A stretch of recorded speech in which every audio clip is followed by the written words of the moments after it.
وہ بتاؤ ہے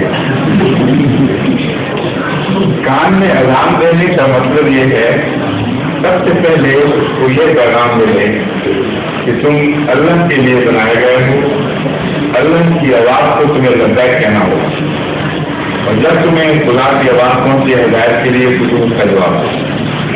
صرف سوال یہ ہے کہ اس بچے کو تو پتہ ہی نہیں لگتا، اس کا جواب یہ ہے کہ اب سائنسدان اس بات کو سچی طور پر تسلیم کر چکے ہیں کہ بچے کو پیدائش کے بعد اگر سے سمجھ نہیں آ رہی ہوتی، لیکن جو بات بھی وہ سنتا ہے اس کے ذہن پر نقش ہو جاتی ہے اور اچھی طرح اس کے یادداشت پر یادداشت کے پردے میں اس طرح جم جاتی ہے کہ پھر کبھی نہیں ملتی۔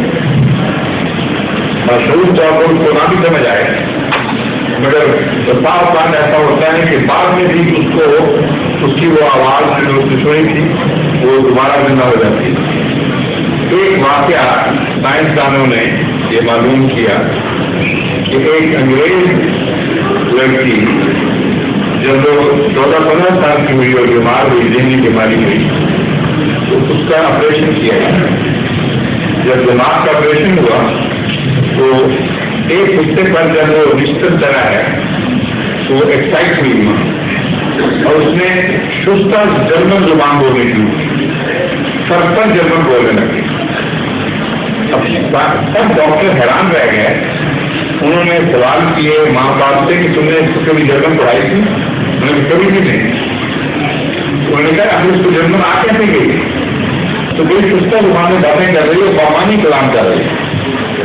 اس پر اس کی ماں سے جب مزید سوال کیے گئے تو اس کو یاد آیا کہ جب یہ ابھی دودھ پیتی تھی تو اس کی ایک ضائع جرمن تھی جس کو جرمن زبان میں خود اپنے آپ سے باتیں کرنے کی عادت تھی، سمجھے؟